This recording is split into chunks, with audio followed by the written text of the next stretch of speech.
Welcome to another Erik Wait whiskey study, and in this video I'm going to be talking about whether or not whiskey notes are completely subjective. I hear this said a lot by some of my fellow whiskey tubers. What you get might not be what I get, it's all subjective. Well, is that really true? I'm going to address that very issue. But as I discuss this, I'm going to be revisiting a bottle. This is a Glenfarclas Highland Single Malt Scotch Whiskey, 2004 distillery exclusive. I picked this up in June 2018 when I visited the distillery. This is bottle number 462 from out of 599. It's bottled at 57.5% alcohol by volume, and this is a 700 milliliter, not available here in the United States. There are a couple online secondary market stores that you can order these from. There's also the port cask. There's another bottle very similar to this, but it's a port cask. This one aged in Oloroso sherry. It is a little warm today, so I'm not wearing my jacket that I often do in my reviews. So I'm not wearing a jacket, just a t-shirt, and I'm enjoying this on ice because that's the way I personally like it. So when we're talking about whether or not whiskey notes are completely subjective, what do we mean by objectivity and subjectivity in whiskey tasting? Well, objectivity is the evaluation of a whiskey in the attempt to analyze and or critique it without prior bias, judgment, or prejudice.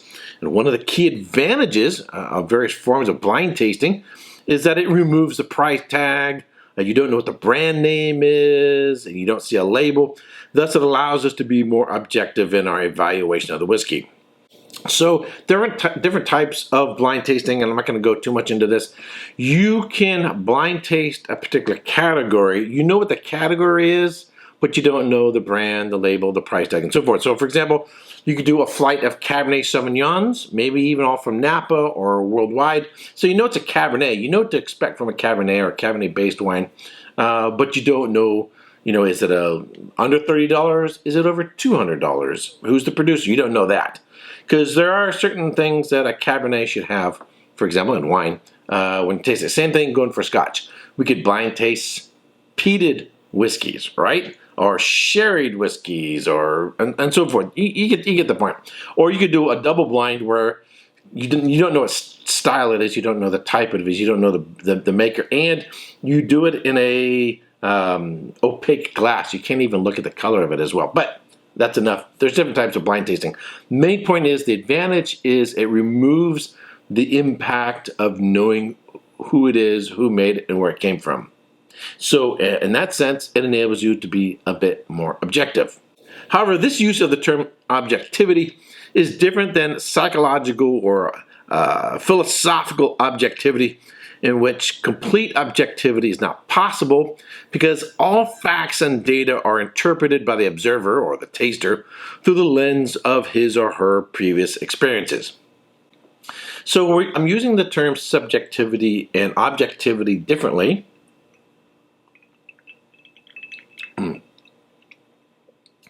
Then it's used typically in philosophical and psychological categories.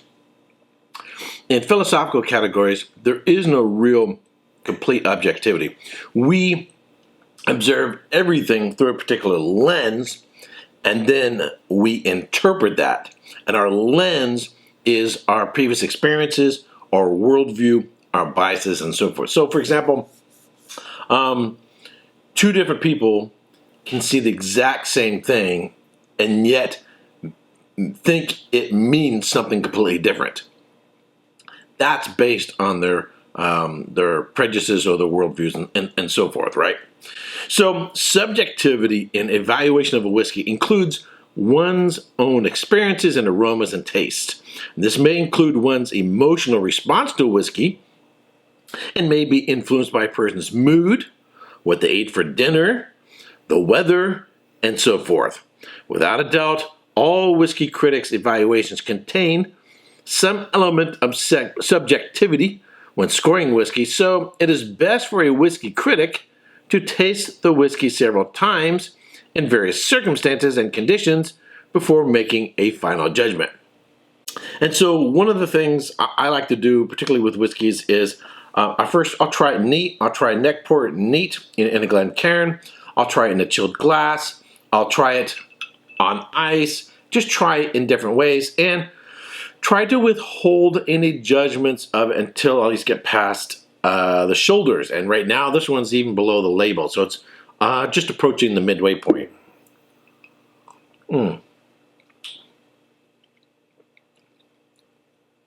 Absolutely delicious whiskey, by the way. Really, really enjoying this one. One of the main advantages of visiting distilleries, whether it's in Scotland, Ireland, the United States, Japan, Canada, is the ability to bring back those special rare bottles that you can't get anywhere else. All right, back into objectivity versus subjectivity. So the question we got to then ask is it possible to objectively evaluate a whiskey? Well, my answer to that would be yes. Experienced tasters can recognize that a whiskey or a wine displays certain level of complexity, development, and length of flavors, even if that particular style is not in accordance with one's personal preferences. For example, a person may prefer peated scotch over bourbon, and yet recognize that a particular bourbon is well made, it has a degree of complexity, and has certain nuances of flavor more than an average bourbon. And so, studying for sommelier exams and for the Wine Spur Educational Trust taking exams, I had to do an evaluation of a whiskey or a wine, and not just say what it is when tasted blind, but give it an evaluation. And then that evaluation, I couldn't just say, well, it's good or bad or anything else.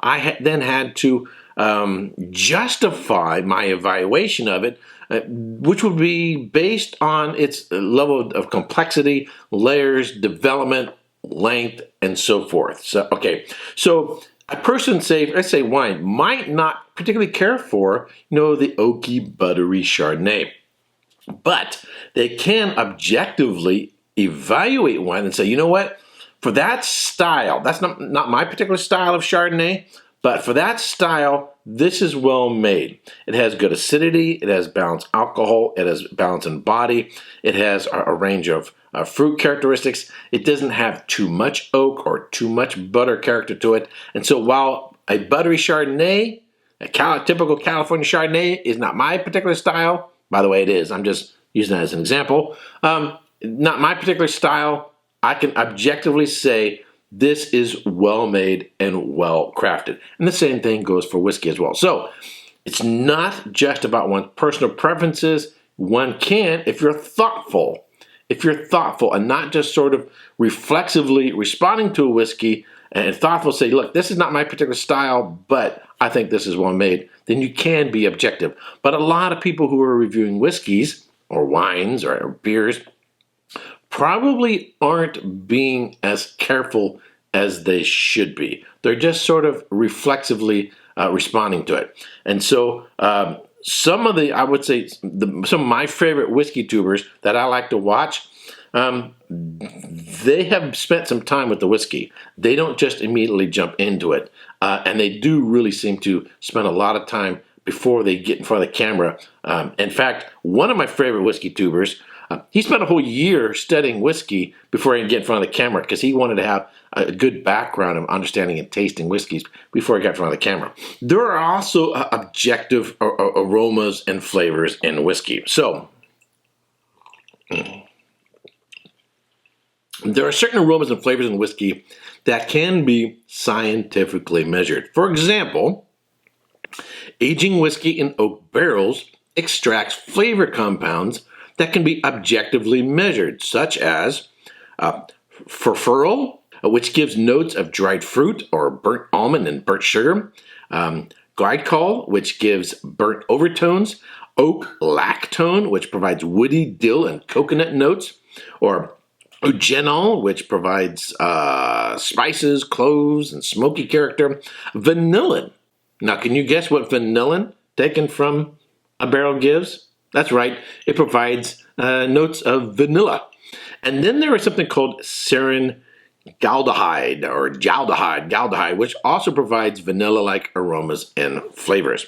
So this is something that can be measured, and a distiller can know, I'm using this kind of oak with this kind of char because I want to achieve this kind of flavor, and I know this is what I will achieve from these oaks. I'm going to put it in this place in the warehouse and so forth, or in the rick house, because I know from an American oak or from a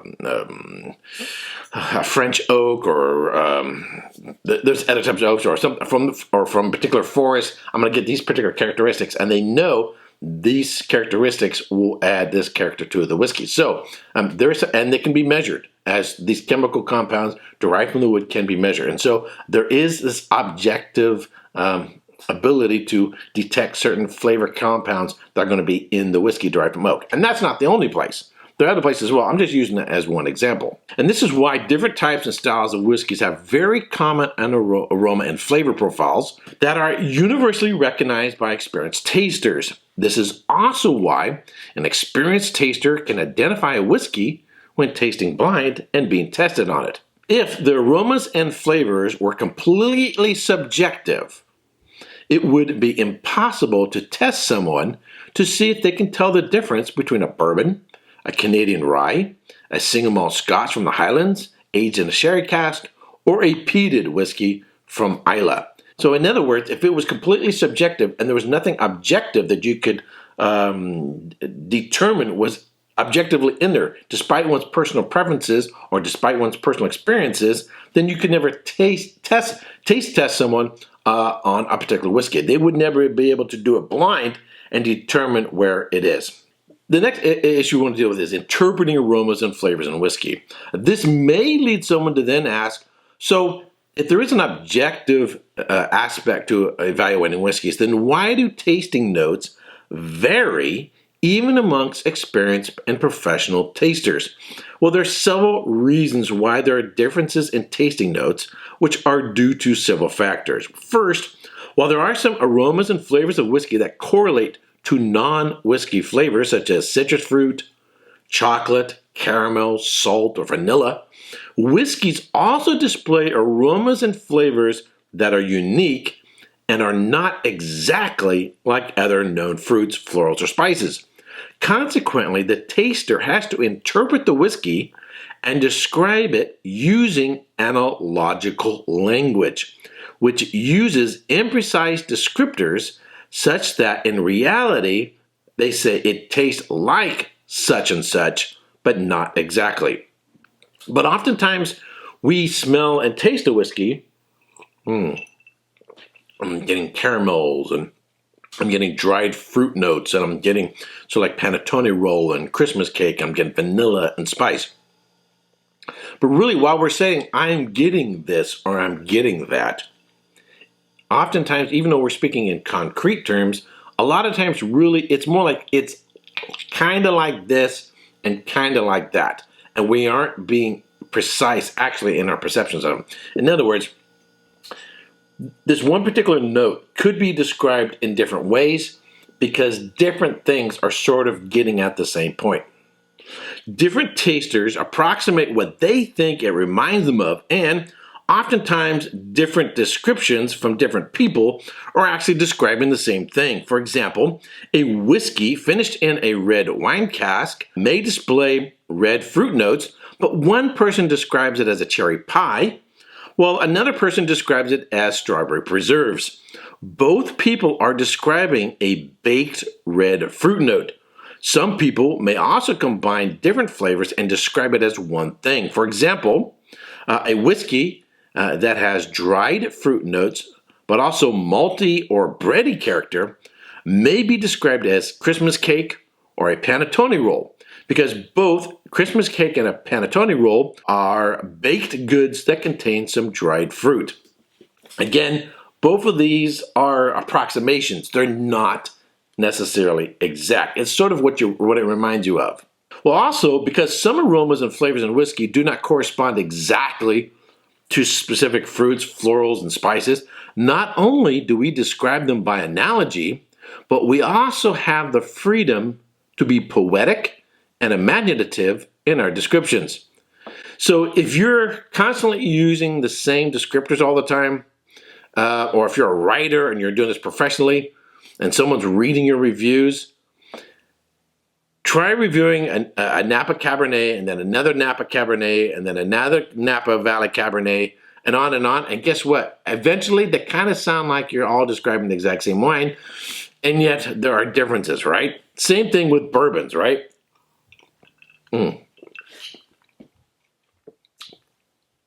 There are some classic descriptors that are typical of bourbons. And yet the challenge is, if you're doing bourbon review after bourbon review after bourbon review, is to find those little nuanced differences and then actually emphasize the nuance, the little minor differences, actually sort of expand on that as what makes this particular bourbon different. Otherwise, it just sounds like you're saying, I'm getting corn, canned corn, creamed corn, I'm getting vanilla, caramel, butterscotch, I'm getting some baked cherry notes, right? These are the classic, I'm getting bacon spices, cardamom, cinnamon, nutmeg. These are the classic profiles of a bourbon. So if you do a lot of bourbon reviews, in order to keep from sounding you're saying the same thing all the time, and it's sounding as if every bourbon just tastes the same, because they don't, what you do is you then tend to emphasize those little differences that make them different from one from another. And so in the same way, you might also be a little bit more imaginative as well. This one's like apple pie. This one's like peach cobbler. This one's like a baked apple, that I put cinnamon on at a campfire. You kind of have the same notes, but you're describing them a little bit differently because you don't want to be repetitive. So you get a little bit more poetic about it in your descriptions. So subsequently, we can then liken the whiskey to our memory of a childhood camping trip in which we toasted marshmallows around the campfire, or become sentimental and nostalgic about the flavors and aromas of Christmas dinner, or the dankness and earthiness of Grandpa's basement. Some whiskey reviewers may also lack the experience of aromas and flavors of other whiskey reviewers. For example, I once read a description of a whiskey as smelling like bergamot. What's bergamot? I didn't know what bergamot was. So, go on the internet, kind of Google it. What's bergamot? Turns out it's a citrus, a green citrus, very, very, very, very, very strong, and it's used in Earl Grey tea. Oh, wow, that's a really cool descriptor. It's a citrus note, but I still don't know what it's like. So what did I do? I went and got some Earl Grey tea.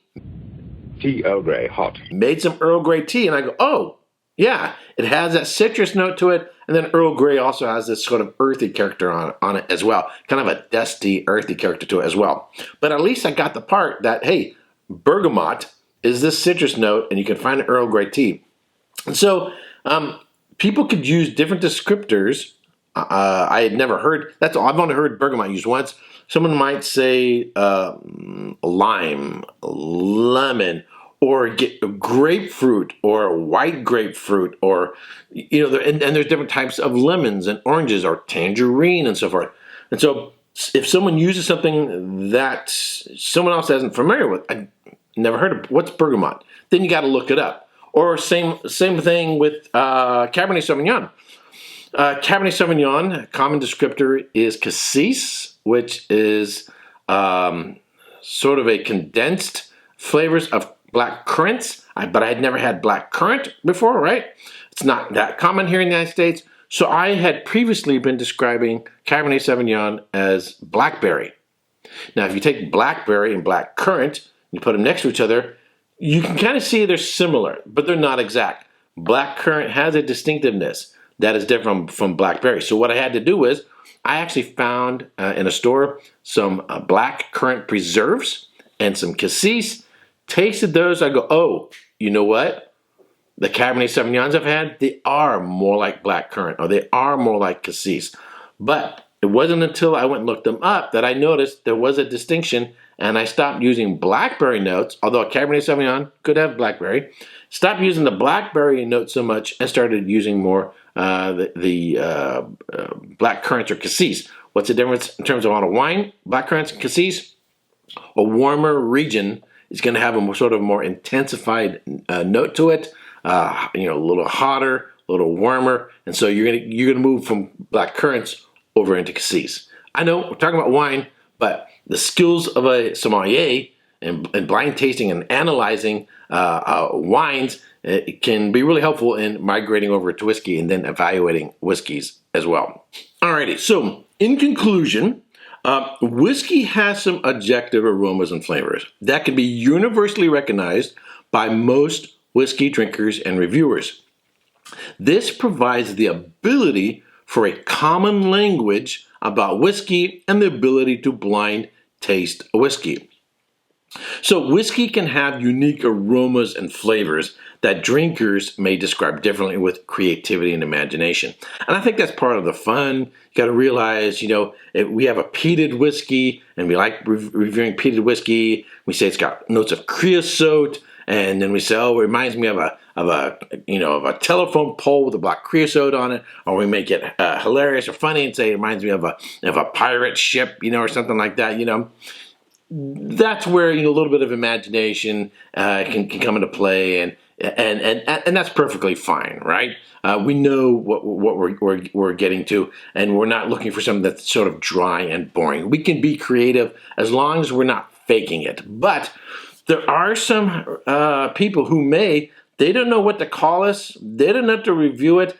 They're having difficulty finding what they're smelling or tasting in a glass and finding something else outside of whiskey that they think corresponds to it, so they're just going to make something up. That's a possibility. People can do that as well.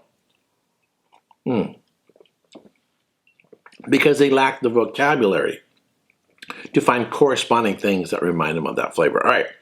There also may be aromas and flavors that are not known by consumers. Consequently, they may need to expand their experience with various fruits, herbs, and spices and earth in order to identify what they're smelling and tasting. So there are certain things that I keep on hand even if I don't use them. I can't smoke, I'm asthmatic, but I have cigars and tobacco. Just to every once in a while return it and just smell it to remind my senses as to what that smells like. So best way to do that is, go to a grocery store, Whole Foods, farmer's market, and take the time to smell things, taste things, become aware of things. Smell teas, smell flowers, and expand your experience of aromas and flavors, and you'll start noticing, hey, this particular tea, say a green tea, I was having a Japanese whiskey, and I was getting these lemon characteristics, but there's something else there. And you know what? I found this green tea that kind of reminds me of a certain element in this Japanese whiskey. And then think even outside of food, there are earth characteristics. There are sometimes things that we don't even like that could be quite gross that we might find. For example, a New Zealand Sauvignon Blanc, one of the typical flags if you're being blinded on a New Zealand Sauvignon Blanc, sometimes it smells like cat pee. We all have these smells that come up where you're like, oh my God, I know that smell. Sauvignon Blanc, people smells like cat pee. And it does. It actually, you get a Sauvignon Blanc from New Zealand, and it does smell a little like cat pee. We use the word black currant bud. That's kind of our code, that's the way we describe cat pee. That's right, cat pee. Or you might describe it as, been to a cat lady's apartment where she's just got an apartment full of cats. There's that little funk there you don't like, kind of reminds you of, the cat pee. New Zealand Sauvignon Blanc can have that as well. All right. So if you have any comments, you have any questions, I try to cover as much as I can to address this issue of objectivity in whiskey tasting. If you have any comments, if you have any questions, let me know down below. I'll try to respond.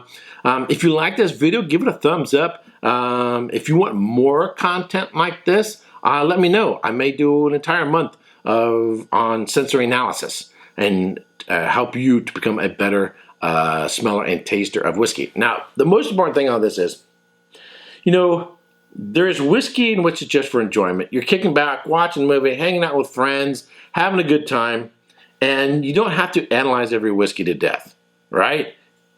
You can just enjoy whiskey because you enjoy whiskey, right? Everybody starts from somewhere. Everybody is on a whiskey journey that's enjoying whiskey. You not necessarily become an expert evaluator overnight, right?